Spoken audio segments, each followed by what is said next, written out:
My name is Dr. Chris Jenkins, and I am the CEO of the Oriane Society and the host of the Snake Talk podcast, the podcast where you learn about nature's most feared, maligned, and persecuted animals.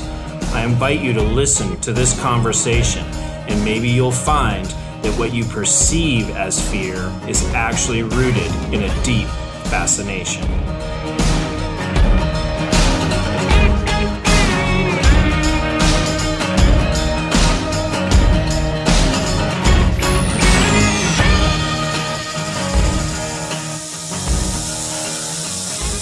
Welcome to the Snake Talk podcast. We are going to talk about ecotourism with snakes and other reptiles and amphibians today.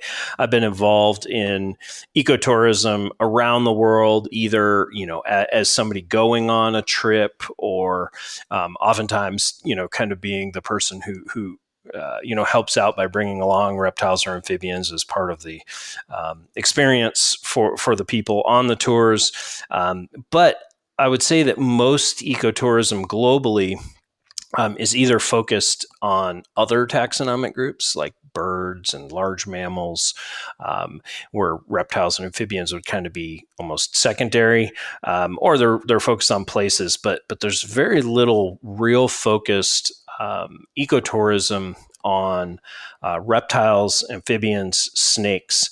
And so I'm excited to have this conversation today. We have with us Ian Breland, who is the director of Serpentine Expeditions, and they do exactly that, ecotourism around the world related to snakes and other reptiles and amphibians. So welcome to the podcast, Ian. How are you doing today?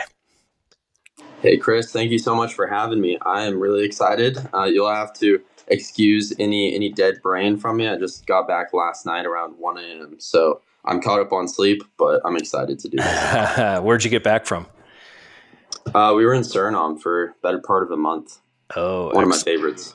Excellent. Yeah, well, I'm sure we'll talk about that as well as many other destinations here in the episode. So, but I like to start each episode and let the audience kind of get to know the guest, and in particular, how they ended up where they're sitting today. And I always start right from the beginning. So you obviously have a strong interest in reptiles and amphibians and snakes, I'm assuming based on the name of the company. And so how did that come about? Have you always been interested from a childhood? Is it something that hit you later in life? Or how were you introduced to these animals, and kind of what's that origin story? Yeah, so man, it really does start all the way at the beginning if we want to talk about the origins that I think a lot of people listening here can relate to. As usual, childhood, around 6 years old. I was one of the kids that I guess was lucky enough to have it hit him at a young age. I was about 6, and I was in our front yard in Cheyenne, Wyoming. That was the first time I went. Originally, I was a big train kid. Super weird, super random. Loved trains. I don't know why. I was obsessed with becoming a train conductor. And that was the path. That was going to be me. I had all these trains. Thomas the Train, loved him. And then one day, I was at my friend Sawyer's house and saw a garter snake out in the front. He was basking, a big plains garter snake, Thamnophis radix. And I thought it was just strikingly beautiful. It was amazing. It was like this sea dragon crazy thing right in front of me, in front of a house, just right there where I was every day. And now there's this crazy creature, so different from me. So, of course, naturally, I just bent down to pick it up. It just pooped all over me, sprayed, which is exactly what they do. I dropped it, screamed. Typical garter snake. Mm-hmm. Yep. And from that moment on, I was determined to catch a snake successfully, and it was just a snowball effect from there. Graduated into bull snakes, other garter snakes, started learning my species. This was in Cheyenne, Wyoming, so you don't have a lot there. I was a military kid, so moved around to lots of different bases around the country, but mainly in the West, Midwest, then down into the Southwest today. But then I joined COPARC, the Colorado Partners in Amphibian and Reptile Conservation. We go on their field trips, and that was just like big, huge eye opener. That was like the nuke exploding that just set me on the course that I am today. I saw my first rattlesnakes. Went to an expeditionary school around fifth grade. I enrolled in Denver, Colorado. That's where the bulk of my growing up was. In Denver, my dad was at Buckley, so we were there. And that really afforded me constant access to not only snakes and reptiles, but the outdoors, outdoor leadership, and kind of, I don't know if you're familiar with the Outward Bound style learning, Yeah, I am. but that was a huge part of my childhood. So I stayed in the expeditionary school until, God, I graduated high school from that school. So I was there from fifth grade to senior year and went on multiple expeditions. I became the snake kid in the school. And from there, graduated, went planned fully 100% to go to college, get my degree. I was going to do something biology related, likely, or maybe sports therapy, I was thinking. I was also really big into bodybuilding at the time, but I couldn't escape the itch of snakes, you know. As I hit my teenage years, there was the typical things that get in the way. Snakes were, sometimes I tried to pretend like I was too cool for them. I was too into girls, too into sports, too into all these distractions, but I always came back to my fascination with the natural world. I just couldn't escape it. I worked tons of jobs. I thought the way to do it was how most of my mentors did it, to be honest. Get a job that pays well enough for you to afford to go and do what you want to do as your hobby when you're free, and a job that gives you enough financial freedom to take time off and travel the world. That's what a lot of people that I knew did. And I thought that was the route. So I was accepted to college, to Eckerd. Then I realized as the dates drew closer and closer, I just didn't have the money. I didn't have a college fund, didn't have scholarships. I was definitely a C's get degrees kind of kid. I was there to have fun, honestly, to find snakes. Even in school, I would skip classes to go herping. So it just didn't, the favor of opportunity was not leaning in my direction academically. So I took another gap year. I'd originally taken one gap year. I took another gap year, and at this point, I decided to take my girlfriend at the time. She was graduating high school then as well. To Peru. I lifeguarded. That was my main job, and I worked at a supplement shop. And I saved up all my money, and I thought, well, if I am going to go to college eventually, and take out all this debt, all these loans, then I need to at least do one big trip to keep myself sane. Went to Peru as a tourist, an ecotourist with a company called Tamandua Expeditions. It was a pretty expensive trip, and my girlfriend as well. I was bringing her, so it was everything I had saved for years, and that was only a 2 week trip, and then we had another week exploring the rest of Peru, and it was just mind boggling. It completely floored me in every way. Not only the snakes, but the culture, the just the beauty of unpredictable and adventure travel. Everything about it appealed to me, and it made me feel more alive than I'd ever felt. Even being in an expeditionary school, going on these 3 week backpacking trips, constantly canoeing, rafting, total outdoors kid. But this traveling internationally, it was like, oh my God, there's an entire planet, and I'm about to miss out on it for a few more years when I'm in my prime. I just couldn't take that deal. So um, got back. I ended up parting ways with my partner at the time. She went to college. She went to Australia. I stayed behind, and I thought, what am I going to do now? I could go take that opportunity at school, or I could keep working and go back to Peru, but with a one-way ticket this time. And now I had a camera, a really cheap Nikon D3000. It was like the oldest model DSLR, one of them. And I wanted to learn videography. I thought, well, what if I can record these crazy, unique experiences, and I can do it cinematically and really good. I had quite a filter, a bit of like a goggles on, thinking that what I was filming was a lot better than what it was. Blind confidence of a teenager, I guess. And I thought that I really could just go down there and like learn enough to break somehow into wildlife filmmaking. I knew that if I stayed in the Amazon long enough, maybe I could make connections. Maybe I could find a mentor, some famous filmmaker that would like take me under their wing. I don't know. I thought the world was my oyster. So I went down, one-way ticket alone this time. And thank God for social media in some ways.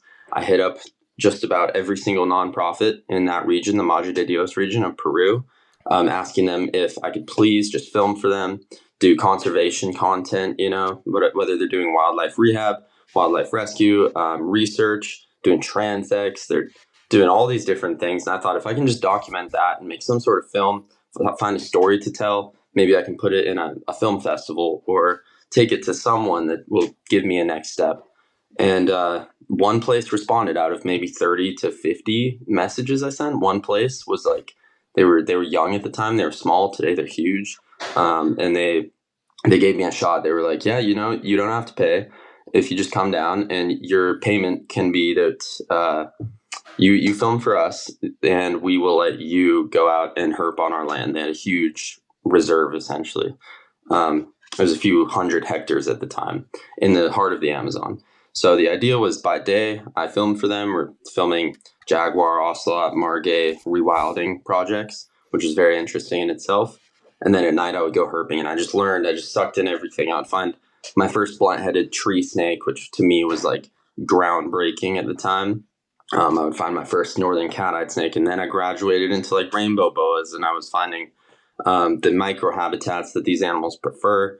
And before you know it, I had seen quite a few species of the Amazon. I was learning Spanish quite a bit better. Still definitely not fluent, but I can get around.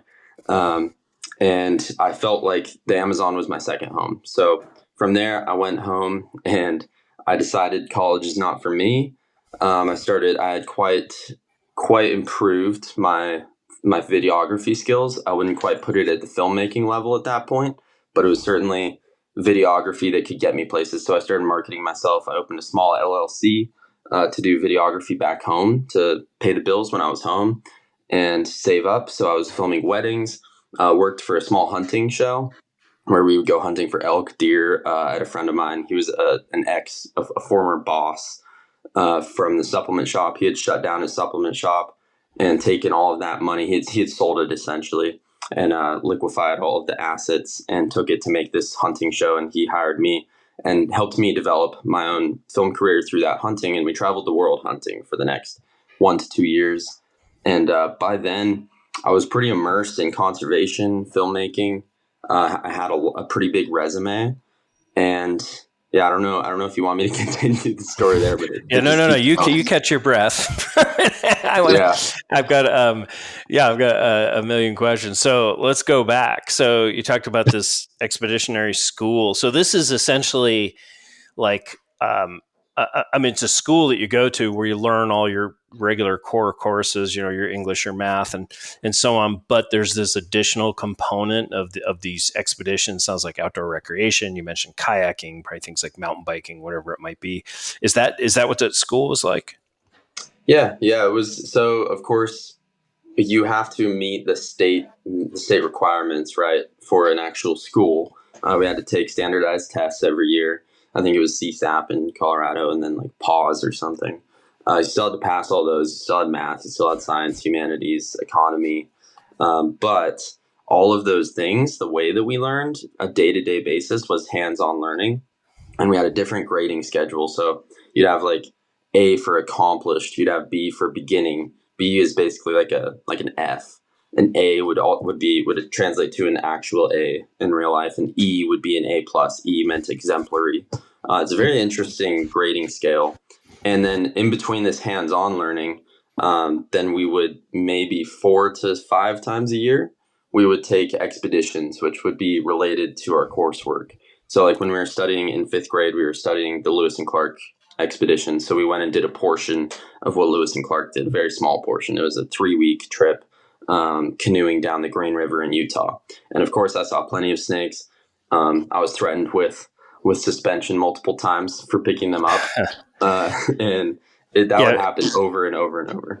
Yeah, I was going to ask you, so were all the experiences, these expeditions you'd go on, were they all kind of adventure focused, like almost recreational sports focused, or were there kind of some biology focused trips? You mentioned you kind of became the snake guy. Was that just, because wherever you went, you were looking for and catching snakes, or was that because, you were helping out, and that was, there was some snake focused or reptile focused lessons. How did that look? It was a bit of both. We had, honestly, we probably only had 2 to 3 trips throughout my school that were biology related. A lot of them would have been like we did Costa Rica, but that was more Spanish immersion. We did we sailed to Catalina Island, and that was to learn how to sail a sailing ship, and how to be like more seaworthy. So rarely was it Mm-hmm. biology focused, but there were always biological components, and we would have teachers with us that were dedicated to a certain aspect of the trip. So I was obviously closer. Like my best friend, still one of my best friends in life today, is my old science teacher Eric, and he would always support me in that arena. But then I would still have to stay focused on the task at hand, which might be Spanish immersion or something, which was kind of torture in its own self, but welcome torture. So Yeah, and it sounds like you really got your Spanish immersion in Peru. But before we go there, did you mentioned Colorado Park, which stands for Partners in Amphibian and Reptile Conservation, and I've been very involved with Park over the years, serving on boards at various levels, and still just participate, especially in the Southeast. But how when did that fit in the timeline? Because you mentioned it when you were talking about being in fifth grade in this expeditionary school. Were you going to the park meetings when you were in elementary school, high school, or is this something you did while you're in college, kind of thing? yeah, this would have been mid high school, I believe, early high school. It was definitely before I had my driver's license, so it was probably early high school. My mom was so great; she's one of the massive driving factors in my success to this day. She took me on the first. It was a full day outing with Copark. That's where I met names like Tim Warfel, Rob Kreutzer, Joe Farah, if you're familiar with them.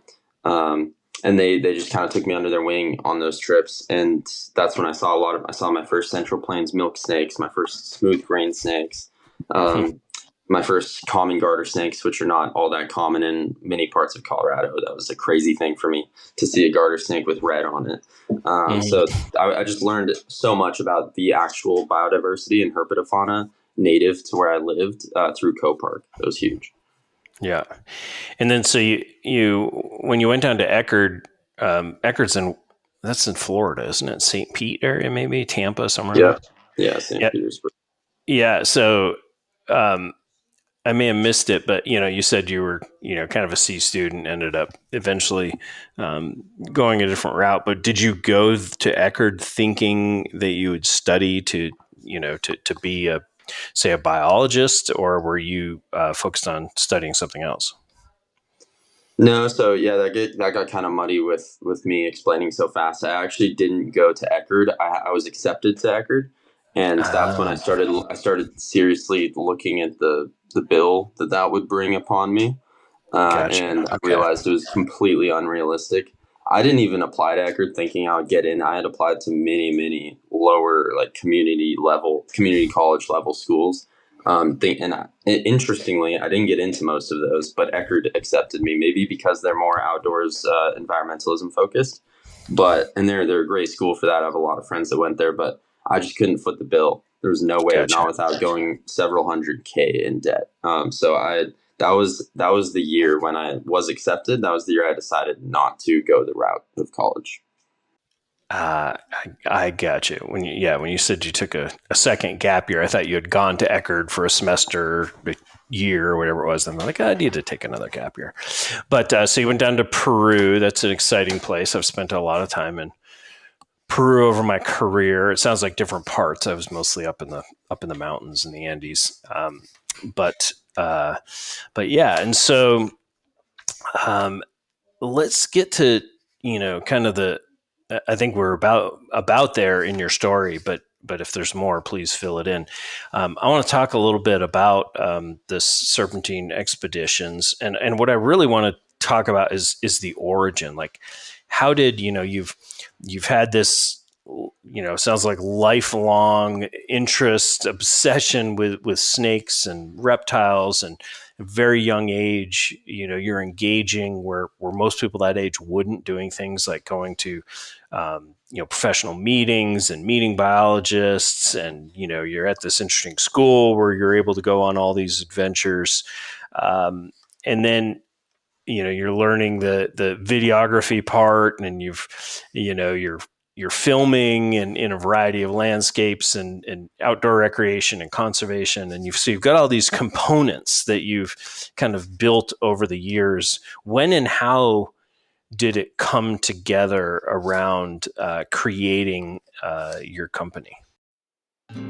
Hey everybody, I just wanted to take a quick break and tell you about an urgent issue facing one of the most incredible tortoises on the planet. The Seychelles Archipelago, a crown jewel of the Indian Ocean, is home to breathtaking natural beauty and unparalleled biodiversity, but a looming threat now endangers one of its most iconic species, the Aldabra giant tortoise. A new luxury development on neighboring Assumption Island threatens to unravel centuries of conservation work, putting these gentle giants and many other species at grave risk. You can make a difference. A global movement is rising in defense of Aldabra's fragile ecosystem, and you can stand with conservationists fighting to protect one of the last great sanctuaries of the giant tortoise. Visit www.friendsofaldabra.org to learn more and sign the petition to make your voice heard today. Yeah, so that's an interesting one in and of itself. It all kind of fell together within 1 year, in a very weird way. A way that, I mean, if you had a gun to my head, I could have never foreseen it. I couldn't have told you how it would have gone. We got so I to me before Serpentine was ever conceived, or I even thought about or threw around the idea of becoming an expedition guide, quote unquote, or a filmmaker. I just thought, I had this feeling that if I did what I love and I did it to the 100% effort, maximum degree possible, humanly possible, then something good would come eventually. And if it didn't, then I would have all these great memories to look back on anyways. That was kind of my thought process, to be win-win situation That and makes sense. accept whatever comes to me as it is. And it still is that way to this day. But we were going, me and my buddies, a few of my friends I had met in Peru, via Ecuador. I did a few trips with Jungle Diaries as well that I would save up for. They're another ecotourism company. And I did a few trips with them. I just made a lot of international friends, and I would kind of get these groups together, WhatsApp groups, Facebook friends, maybe just like-minded people where we could all split the costs and do these trips, and then we all get something out of it, and we get to do it cheaper. I think that's what a lot of herpers do these days. They just find friends or people they have something in common with, and they split costs and go on their own trip. And I did that a lot. So I originally went down to Peru with a friend of mine, and a lot of things went wrong actually on that trip. She had a lot of medical issues that happened. It was actually quite an absurd. It's probably the craziest emergency that's ever happened. On any of my trips, even including guiding. But and I won't go into details there, but long story short, she had an ectopic pregnancy in the jungle, and we had to evacuate her and get her out of there as soon as humanly possible. We had to deal with a lot of COVID related issues. This was right when COVID hit. And luckily, my dad, being in the military, he was a defense contractor by then. He helped get her out of there with the U.S. Embassy, because we had a 2-week curfew, or a 2-week, what do they call it?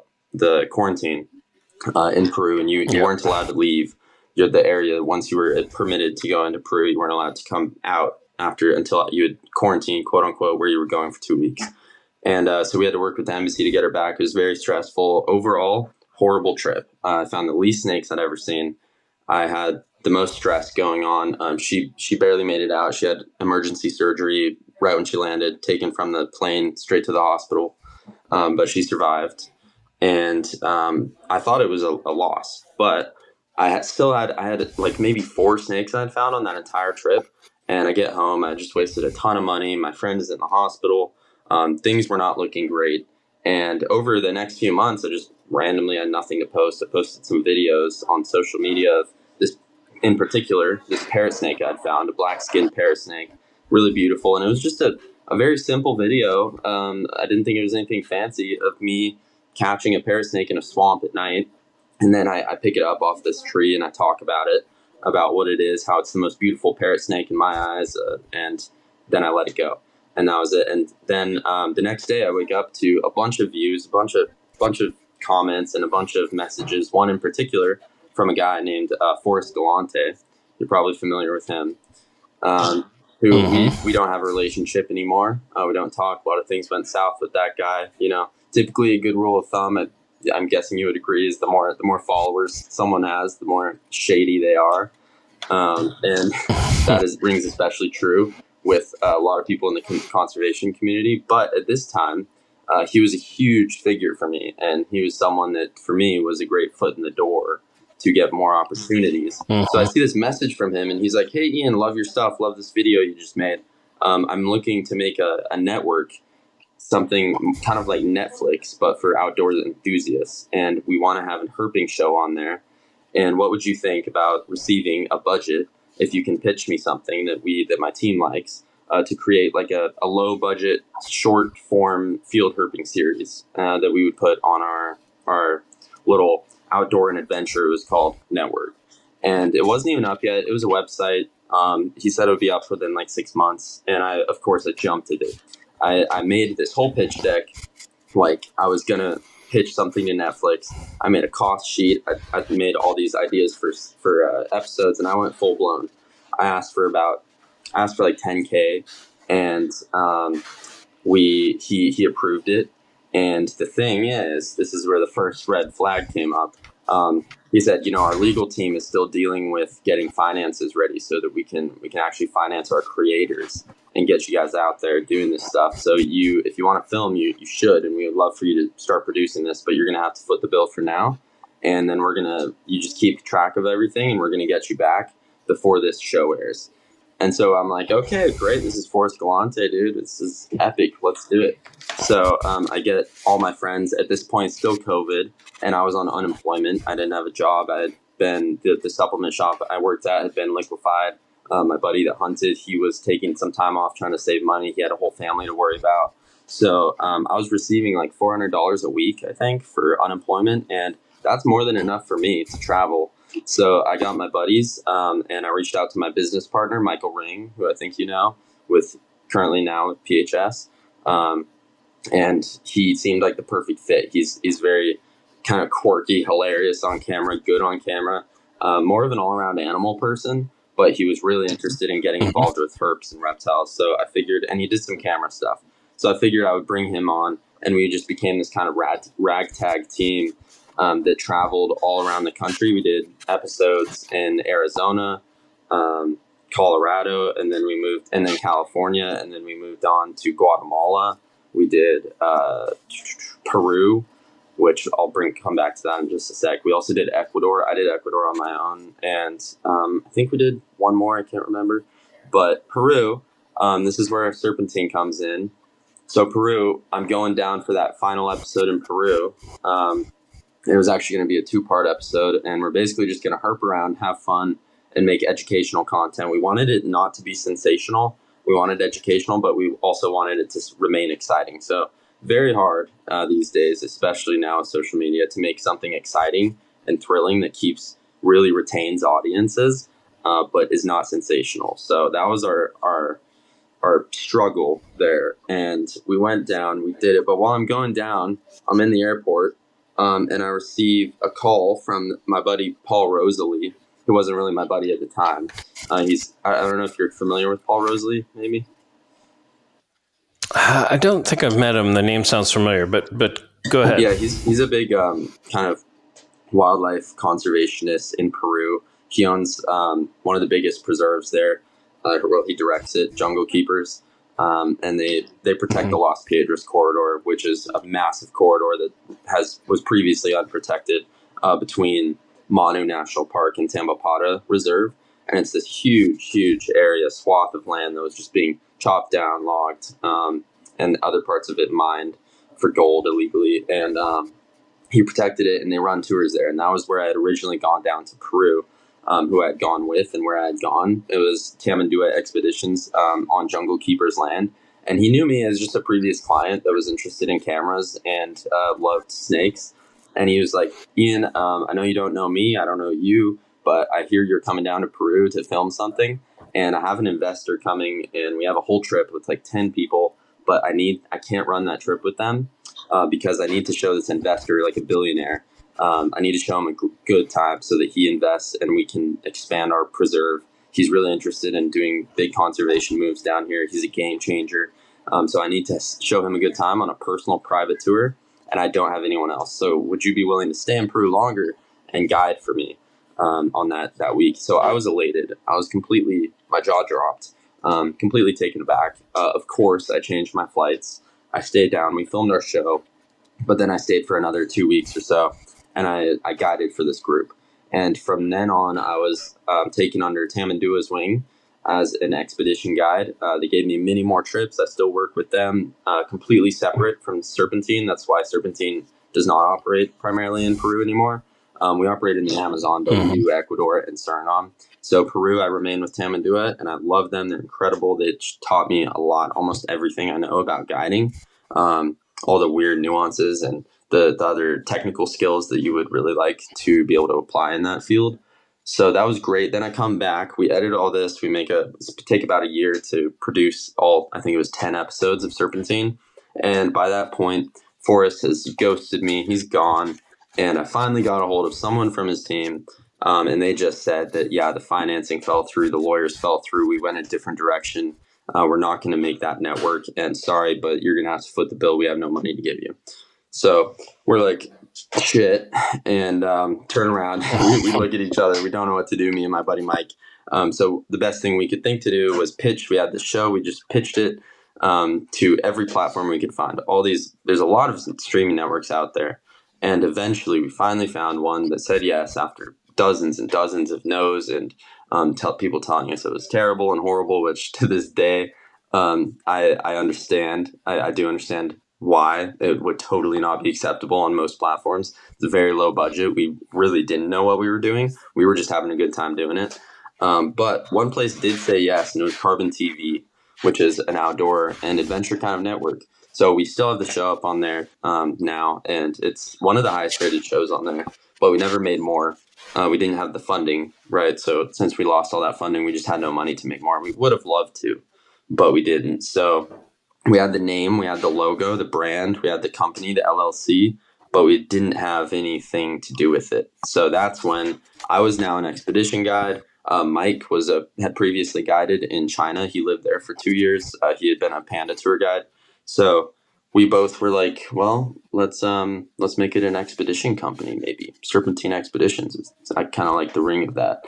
So I got started on learning how to build websites. I already had kind of a clientele of people on social media that were always kind of nagging me like, hey bro, when can I come out with you? Like, we should organize a trip. And at that point, I just had so many people saying we should organize a trip together that it was no longer something like, let me just make a friend's trip and we all pay. It was like, oh, these people really want me to take them to see what I've seen, and to see new things together, because for whatever reason, there were a multitude of reasons people were reaching out about that. So we made the website and we launched it. It became Serpentine Expeditions, and from there, we've just tried to water the flower. Mm-hmm. Huh, okay. So, in what year was that you kind of really launched, or I guess maybe shifted the company towards expeditions? Yeah, the construction of it, organizing the first round of tours, the website, everything, that was between 2022 and 2023. So relatively recently. Gotcha. So, basically the company goes on these expeditions, but unlike a lot of these other places you've mentioned, like in Peru or Ecuador, or other places, you're not necessarily tied to a specific location. You're not based at a particular place. You're kind of organizing expeditions in a variety of places.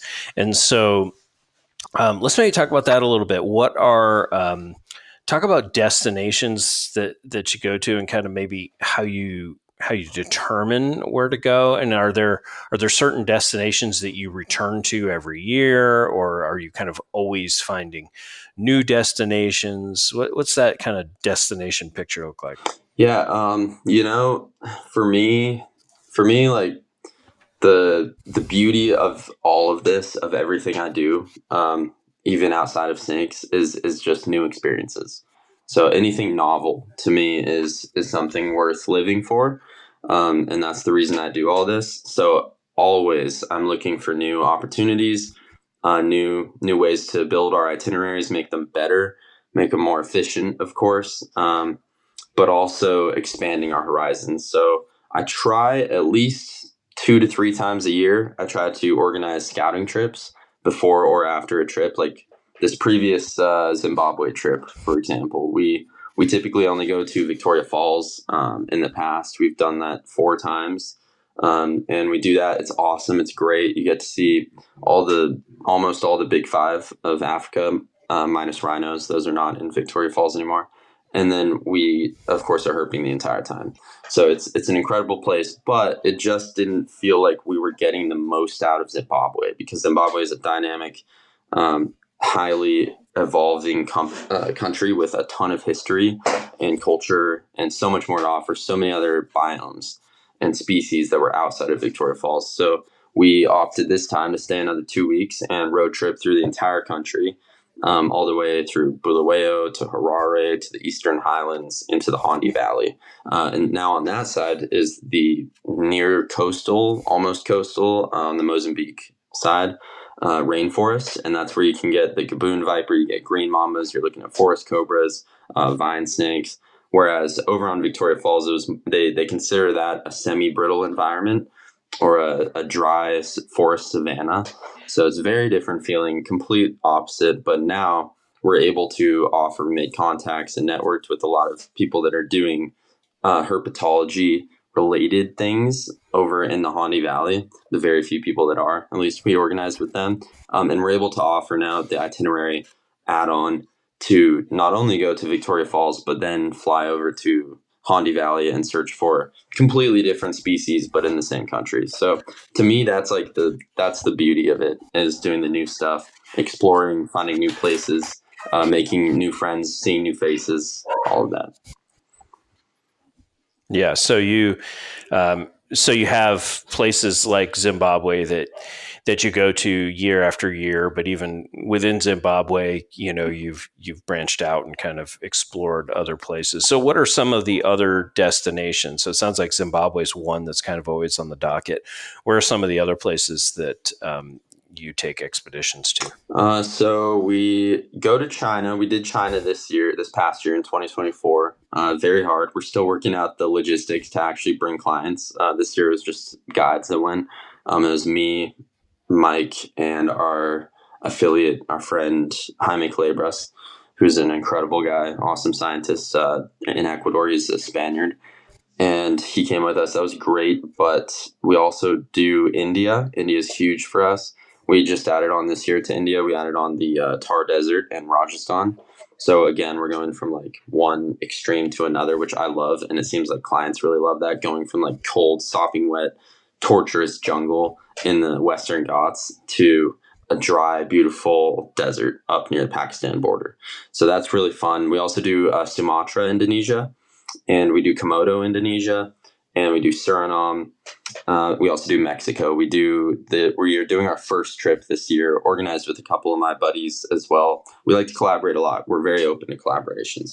So we're collaborating with a few friends to do the the Sierra Madre Occidental of Mexico, and then Yucatan, Mexico as well. We're doing kind of a more tame mom's trip to Yucatan, where it's going to be nicer accommodations. You get beach access, but then at night we just go hard herping.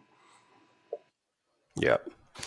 And how do you, so it sounds like you have a number of destinations that you kind of return to, but you're still kind of working on new destinations, like, Mexico as an example. How how do you decide these destinations? Is it kind of opportunistic, like you have friends or colleagues in an area? Are you really keying in on like certain species or certain ecosystems? Like, is there a strategy to it?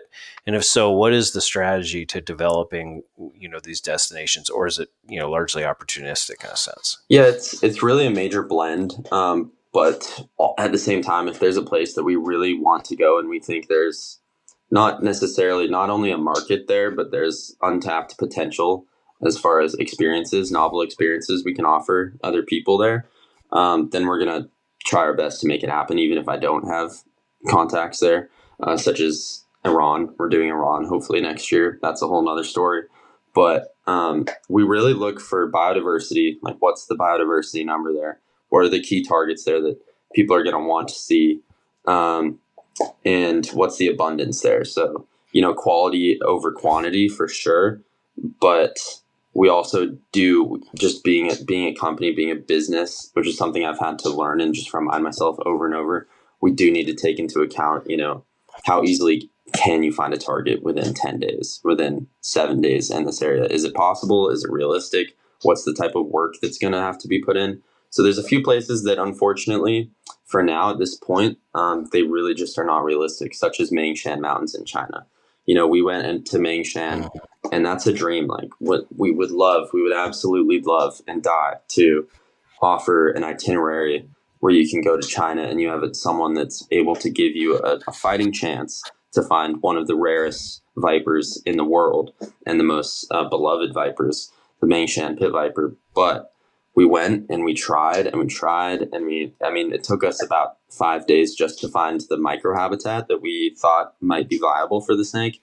And we went, it was the hardest herping I've done in my life. We went from about 4 p.m. in the afternoon. We were dropped off in the park and we'd be picked up without sleeping around 9 a.m. the next morning, just herping our asses off. It was absurd. And we still did not find the snake. So I don't feel comfortable bringing people to a place like that and charging them money to essentially go on a wild goose chase when we haven't found it ourselves. Mm-hmm. But there are also places such as Sumatra where, your chances of seeing a king cobra are quite low, maybe even similar to a Mengshan. But there's so much other epic stuff that you might find along the way that it's more about the journey, not the destination. And people are really very much okay with that when you have so many cool things to offer while in pursuit of the target. Yeah. Yeah. Interesting. So that I was going to ask you an example of a destination that you wanted to, but it just failed for one reason or another. But that region, China, is a great one. So, if people were going to think about one of these destinations or a trip like this, like, what could they expect? Like, what is a kind of a typical trip like? I know they probably vary significantly, obviously, in different parts of the world, but like, generally, what could people expect in terms of travel and like daily routines and food and time in the field, all these things? What should people expect if they were to book a trip with you guys? Yeah, so like you said, it varies a lot, and it's very hard to put kind of a blueprint for an overall expedition. But there are very much similarities and common aspects for each trip, such as more often than not, we are turning essentially nocturnal for the better part of 10 days. There are times, when we're in Zimbabwe, for example, we aren't looking for the Gaboon viper at night when we're in the Hondi Valley. But when we're in the Victoria Falls part, we're basically sleeping all day because it's 100 plus degrees. And then we're going out right at sunset and we're staying out all night. So it changes, but for the most part, we're sleeping in. Like, we oftentimes will sleep in till 10, 11 a.m. We're gonna have a nice leisurely breakfast, late breakfast, a brunch we call it, and then we'll go off in the afternoon to do an afternoon hike or a cruise, and then we come back for dinner and we just eat every single thing we can, and we get out for all night long. That often happens. We really, really love on almost every trip because we get such a huge influx of different people. We don't aim for a specific group. we do tend to attract a specific group, which would be like your younger, usually not as financially stable backpacker type crowd, like people trying to figure out what they want to do with themselves.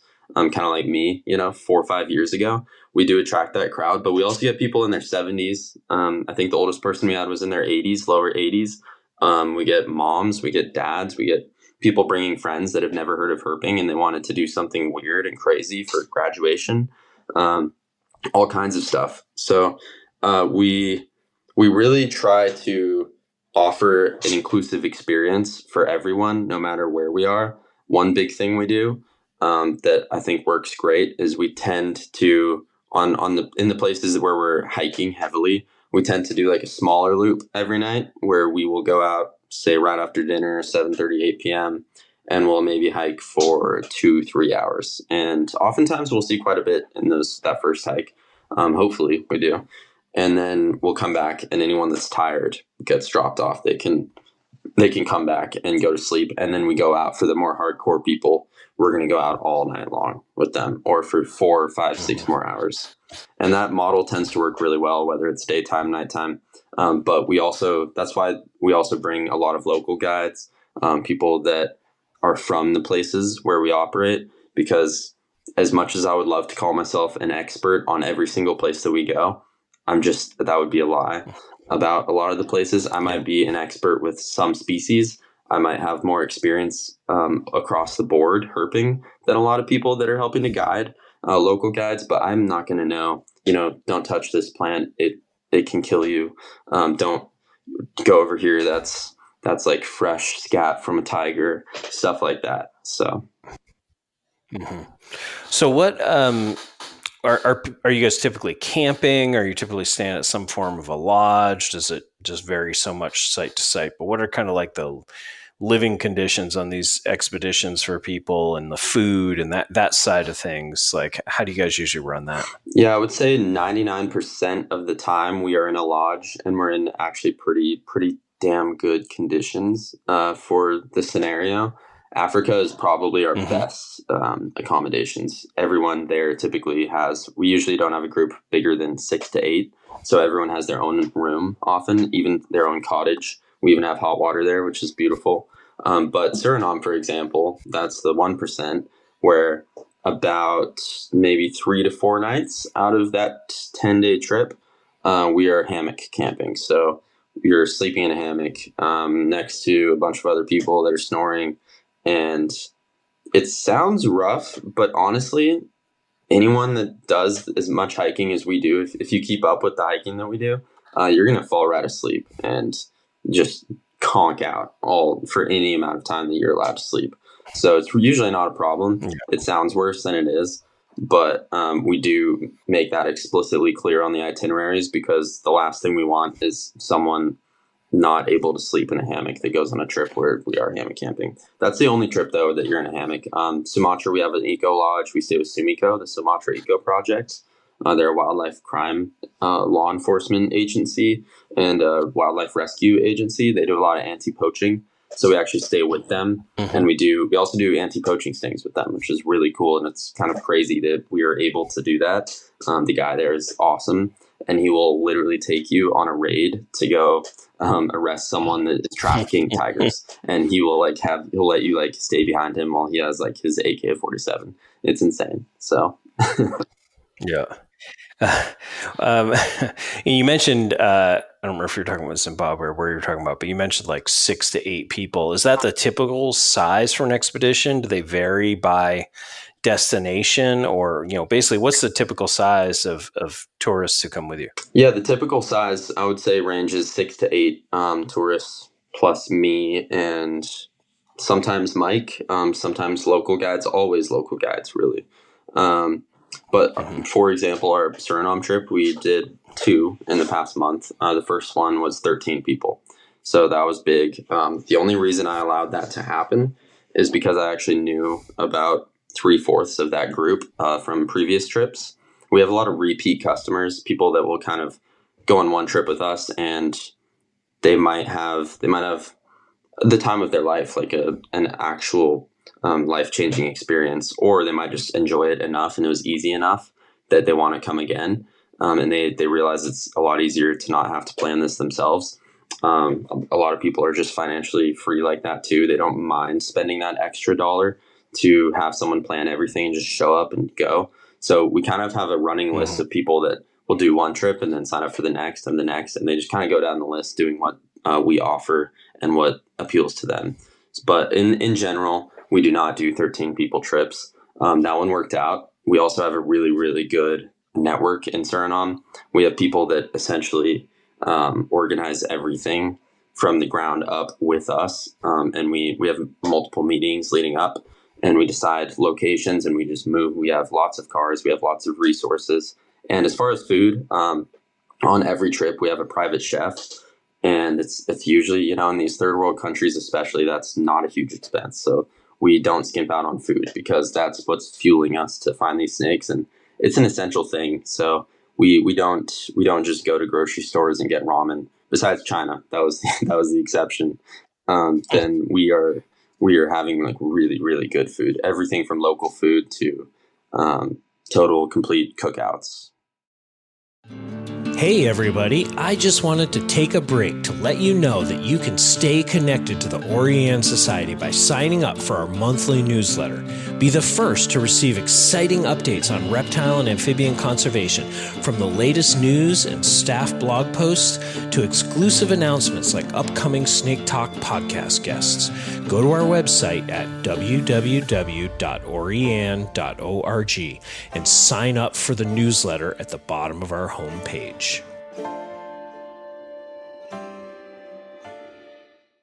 Well, we've done some episodes in the past. We've done a number of field herping oriented episodes, but we've done some kind of on like the ethics side of field herping. And so I'm just curious where you have, you've got so many different people coming, people who are experienced, even if, and whether they're experienced or not, their perspective on these things, could be vastly different. And so how do you deal with kind of issues around ethics? When I say ethics, I mean handling animals, length of time you handle animals, being legal, then that might relate to handling animals, venomous, maybe if there's cover objects involved with an expedition. I mean, you get where I'm going, but how do you deal with kind of the ethics side of having new groups of people That's out a great all the question. time? So I'm lucky enough that I grew up in the age of Field Herp Forum, and lots of mentors that were more than happy to slap me on the wrist and tell me I was doing something wrong, which I'm really, really grateful for, because I think it gave me a good framework to go off of, between right and wrong, which can be cloudy, especially internationally. I tend to notice a lot of, especially Americans and Europeans, unfortunately, kind of seeing like outside their own borders as a free-for-all. Like, oh, I'm in the Amazon, there's no laws, I can bag this bushmaster and keep it overnight. Things like that I see a lot, especially with people that are not with groups, they're just traveling. So a lot of people will come down and they might be well experienced, well traveled, but it's not clicked in them, that kind of list of do's and don'ts and in betweens and situational awareness and everything. So we tackle it country by country, but there are strict guidelines that we also follow no matter where we are. And things like that include bagging. We don't bag snakes ever unless it's a snake rescue or it is an extremely extenuating circumstance. Like something like we find the absolute top target and it's a non-sensitive species as far as its tolerance to being bagged, and say that 90% of the group is asleep and we found it at 5 a.m. or 4 a.m. In that case, we might be willing to bag something to show the rest of the group the next day. But in the vast majority of cases, we never bag anymore. We did bag the first trip, the first 2 to 3 trips. We thought it was okay. We kind of followed an old model, I think, of and I think everyone is sort of shifting to this, anyone guiding a trip, because it's just not sustainable to be doing trips to these places and bagging things, touching things often even can lead to not seeing them anymore. So like a good example of that might be Suriname. This trip, we had probably the majority of the group, their top target was a green anaconda. They really, really wanted to see a green anaconda. And of course, seeing a green anaconda goes hand in hand for most people with catching a green anaconda. They want to hold it. They want to see the scales. They want to touch it. And I get it. That was me too. When I saw my first one, there was no way I was letting that thing get away. But that was also a baby that was like a meter long. And in this case, we saw in one day we found two. We found two big adult, like 4 to 5 meter, so like 14 to 16 feet grand anacondas via boat. And we really wanted to catch them. A lot of people on the trip really wanted to jump on them. And they were right there. They were just sunning, basking. But we opted not to. We told everyone they couldn't, just because we had heard that previously some YouTubers and other people, non-YouTubers, had come down to the same area and they had caught anacondas in this region. And then they didn't see them. They didn't see any more anacondas for the next year almost. No one else that went was seeing them basking. And so, is correlation causation? I don't know. But it's better to say safe than sorry, especially when you want this to be sustainable and you want to grow it the right way. There's times when we really need to step back and let the adrenaline cool off before making a decision. And I think we've gotten a lot better at that in the past few years. And luckily for us, I mean, maybe it was the universe rewarding us, but we were able to rescue an anaconda later and got our hands on one so that we could get it out of a fishing net. So people still got to see their anaconda. They got to touch it. We got to save one that was definitely on the verge of death. And these big giants that we saw, we got to actually just enjoy them in their natural habitat without harassing them or disturbing them. And then India, for example, that herping is illegal in India, technically. So you're not allowed to pick up any snakes in India. And we were explicitly told that many times by locals there. And we respected that fully. And that's something we put in our itinerary. And if someone's not comfortable with that, I am very happy with them just not joining us on that trip, because you're not going to be catching snakes in India. We take pictures of them as they are. We do catch snakes on rescue calls, so you still do get your fix in a way. We find cobras, kraits, pythons, anything really you can get on a rescue call. And in certain areas of Karnataka where we run our trips, then we are on 24/7 full-time call for snakes removals. So people still get to remove snakes. You get to do your little photo shoots, but when we find them in the wild over there, we don't touch them at all. Gotcha. Okay. Great. Well, on your website, you talk a lot about kind of links to conservation. So speak for a few minutes, if you would, to kind of ecotourism and conservation, and in the particular case of Serpentine Expeditions, how your company interfaces with conservation. What are kind of those different components of conservation that you guys are engaged in?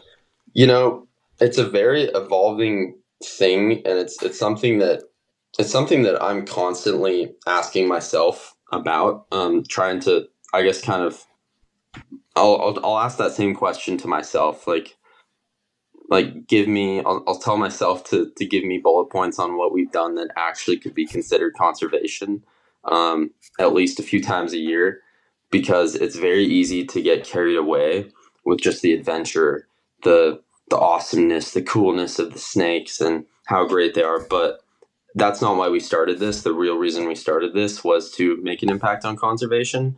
And one of my prerequisites for not going to university was that I need to have an equal or greater impact on conservation each year than I would if I had attended school. So for me, that means each trip has to have its own aspect of impact that's measurable. So we're still working on getting our impact report, we call it, out every year. So that's probably going to happen for the first time this year, because it's taken us this long to get these trips organized and actually have a flow to them, something that's repetitive and sustainable, getting the quirks figured out. But for India, a big way that we contribute to conservation is by funding Ecofis Wildlife. So they are our ground operators. They work with us there. They work with us very closely, and they do a lot of snake human wildlife human conflict mitigation over in the area of Karnataka. And this is Yatin Kalki and Vikas Kumar. They're great people. They're so incredible. Yatin has done amazing research on king cobras and other species out there. But by us essentially using them as the operator and funding their operations, they don't just do ecotourism. So we're a very small arm of what they do. They also do snake talks in rural communities, and they educate people. We attended a few and we helped out with a few. In where was it called? I can't remember the name right now. It was a very rural village that we went out to. We also gave a bunch of skateboards out with my buddy's company. He does skateboard lessons, and we brought a ton of skateboards to India, and we did skateboard lessons. But we gave at the end of the day, we gave this huge talk on how not to step on vipers such as the carpet vipers and the Russell's vipers and crates. Those are huge out there. The spectacled cobras. It's like the India, of course, that's the epicenter of the snake bite crisis. So that's very, very important, and it's so simple. It really just takes, especially with young minds, they're like sponges. They suck it right up. So we gave PowerPoints. We bring harmless snakes. They have permits for this, so they're actually allowed to. And kids can actually see harmless snakes, and they can learn about them and become interested without being afraid, but also informed and aware. It's a very thin line that you got to walk with those kids and adults as well, where you don't want to scare them, but you also don't want to give them a careless, oh, I love snakes and they're all harmless idea. So that's something we do there. For Zimbabwe, we actually work with a very non-snake related hunting reserve. So we work on a very pristine hunting reserve. It's unfenced. It's all natural, but they have a lot of trophy hunters out there that come. And I'm pretty anti-trophy hunting.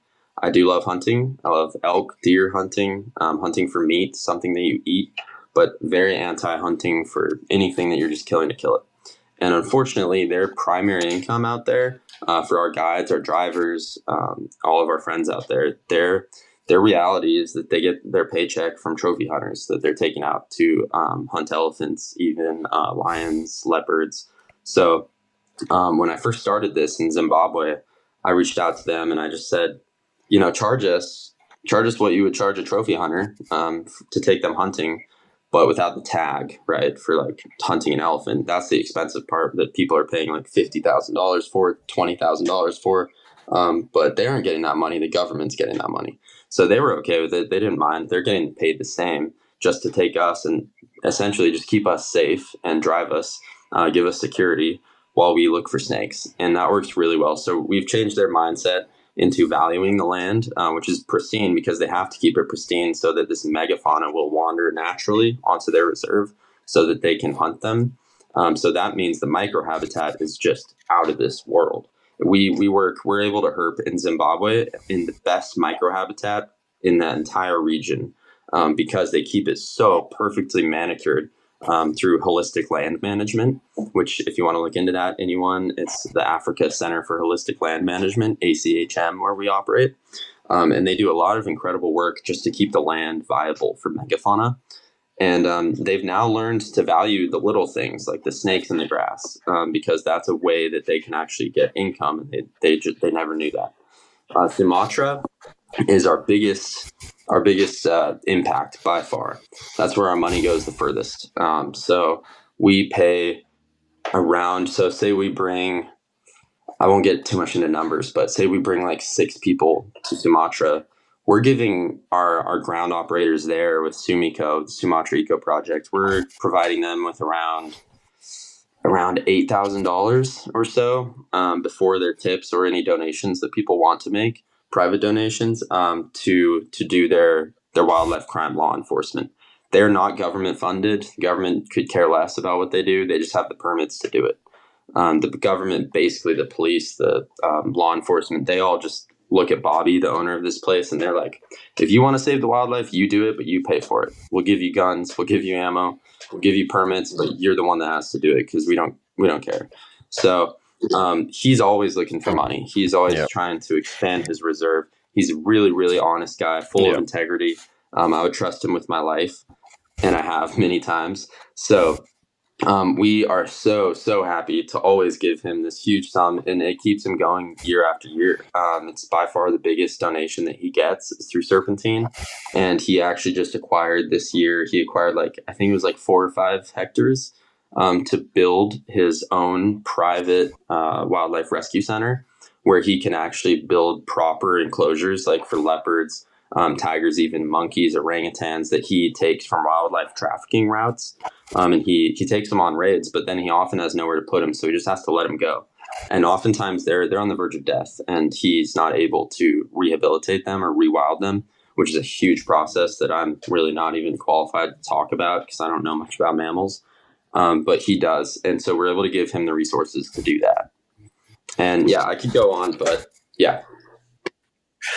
Well, let's stop there because we do need to begin to bring this thing in for a landing here. So if anybody is interested in going on any of these expeditions, I will put the link to your website and maybe some of your social media into the show notes. So for you out there in the audience, if you're interested in going to any of these exotic places and participating in the expedition, please reach out to Ian and everybody over at Serpentine Expeditions.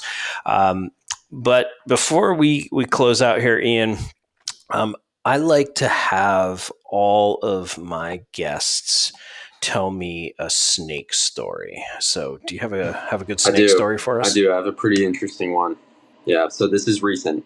I don't know how to put it because I'm still trying to even process it because it's insane. I didn't think it was possible, but it was recent. So I'll go back to Indonesia in December of 2024. This was just 2 months ago. About we were halfway through our Indonesia trip, and we were eating dinner. It was rainy. We had a decent group this trip. It was about 7 of us, I believe, and we hadn't seen any snakes for about 2 days, which is bad. I mean, for Indonesia, it's just been pouring rain, dumping rain, which, rain is good, but everything is good in balance. Too much of anything is not good, especially in the tropics. You do not want too much rain. It was just pushing snakes under. We weren't getting much. So we're getting dinner ready, and we hear word of a guy in town that wanted to surrender a king cobra. So he comes up. We're basically at the top of a hill in this little town called Bukit Lawang, which is a very famous place for viewing orangutans, but it's not known for much else. It's not really touristy. But as far as Sumatra goes, you could call it maybe seasonally a tourist town, but we're out of season, so there's not many people there. The guy comes walking up the hill with this cardboard box. It's maybe, I don't know, 1 foot by 1 foot. And we're like, dude, there's a 4-meter king cobra in there, and it wasn't even taped up. It was just shut, closed. And apparently it was captive. He had it born captive. It was never wild, and it was this beautiful. He sent pictures. It was this beautiful golden Sunda. What do they call it? They call it the Sunda king cobra now. Ophioophagus bungarus. And he brings it up. We open it up, and lo and behold, there's this puppy dog king cobra in there. It's huge. He fit it in there somehow, but it's coiled up. It looks like a little puppy. It's not hooding. You could totally free handle it. Of course we didn't. It's still a cobra, and if it bites you, then you're completely dead. Especially out there, you'll probably die in 30 minutes to 2 hours. So we're treating it like it's a completely wild king cobra, but we had built an enclosure to put it in. However, the enclosure was just not working out the way that we had planned to build the enclosure. It had gaps in it, and it was a last minute call. So we opted instead to put it for the night, just for the one night, in this huge tiger enclosure kind of. It was a big steel enclosure. It was with a little drop, a metal drop thing in the front, and we take it out. The snake doesn't hiss. It barely moves. Poor thing, but it was super healthy looking. I mean, it had eaten well its entire life. It just had never faced any sort of stress whatsoever, or wild encounter in its life. So we put it into this huge holding space, close it up, and that's that. Think it's super cool. We're going to do a photo shoot just because we have a king cobra. We thought we might as well take some photos of it, but we were planning to do that tomorrow. So we go up, get dinner. We're all eating. After dinner, the rain just starts pouring again, but we're still going to go out regardless to look for snakes. So I'm getting all my gear on, getting ready. And our buddy Bobby, the owner of this property, he's down there, down the steps. So we're at the top of this hill. At the bottom of the hill is the facility, where it's an outdoor facility that you just basically have all these enclosures. You have monkeys, a couple monkeys he's just rescued, and then you have the king cobra that's in this huge holding cell that's blocked off, like that you can't see inside. It has walls, so it's like a big, huge steel box. And Bobby, I'm hearing him yelling in Indonesian. Can't tell what he's saying, but he's yelling very frantically. However, Bobby is just a frantic person. He pretty much yells frantically about anything at all. So I'm not thinking it's something serious that's going on. But in between the yelling, I heard cobra. He's like, cobra, cobra. And then he yells my name. He's like, Ian, get down here. And so I'm thinking like, something is going on with this king cobra. So I run down the stairs, and mind you, king cobras are extremely rare in the wild. Everywhere that they are, they're very widespread, but they're very rare. Especially in the rainy season. You really don't see them in the rainy season. If you are maybe going to see them, it's usually in the dry season when they're moving and breeding and stuff. But I run downstairs, shoes off, don't have my phone, don't have anything except my headlamp. And I'm going to help Bobby with whatever's going on. And I come down, and at the foot of the stairs, I'm seeing the tail of this, like maybe it was like 1 meter of tail sticking out of a bush. And then on the other, it's hard to describe, but on the other side of the bush is a cliffside. And it's a steep, sheer cliff where anything that goes through that bush is basically gone. You're not going to be able to chase it. And he's looking at the tail. He doesn't have it yet. And he's like, my God. He's like, that's a freaking king cobra. And I'm like, yeah, it is obviously, apparently, a king cobra. And so both of us are looking at each other, and we're like, that must be the tail of the king cobra that we put in the container about 10 feet away. It must have escaped. There's multiple like bars and holes in there, kind of. So like maybe it could have squeezed through. We didn't think it could, but maybe. And clearly this is not another king cobra. So it starts moving away, and the tail starts disappearing into this bush. So Bobby just blindly grabs the tail and yanks it out gently, and expecting this puppy dog king cobra, this orange phase kind of like beautiful pet king cobra, to come sliding out. Instead, this like 4.5 meter, no, it was probably 3.5 to 4 meter. I don't want to get dramatic about it. It comes screaming out of the bushes with its hood up. It's about at least a quarter to a third of its body is off the ground. It's about up to my chest, and it just comes screaming, hissing out of the bushes. Launches at Bobby, launches at me. Bobby lets it go. I grab the tail, and then it's launching at me. And basically, we're dodging launches, and we realize, like, through the darkness and the chaos, I'm seeing ticks all over it, and I'm seeing like these eyes that are just like feral looking, and come to realize that this thing is a completely different king cobra. It's completely wild. This king cobra is totally unrelated to the one that's in the secure facility 10 feet away, and we realize, as we're trying to dodge all the strikes from this manic, totally crazed king cobra, that it must be a male that was drawn in. The one in the crate was a female. We're realizing this must be a male that was drawn in by the smell of the female in the crate, because she had pooped all over in there. We came to realize later she had stunk it up in there completely. So that cobra must have smelled her from however far away, and it came to investigate her, either to eat her or to breed. And we had basically just baited or fished a king cobra, the local king cobra, out from wherever it was hiding. And now we had found a wild king cobra, all because we had rescued a captive one. So that was cool. Wow. That is a cool story. Love it. Well, I really enjoyed our conversation, and I hope everybody who wants to experience some adventure checks out the website. As I said, it'll be in the show notes, and goes on an expedition with you. So thanks, Ian, for joining us here on Snake Talk today. Yeah, thank you so much for having me, Chris. It was a pleasure. Yes, no problem. And I just wanted to thank the audience and tell everybody to remember, snakes are animals too, and it's a privilege to see one in the wild.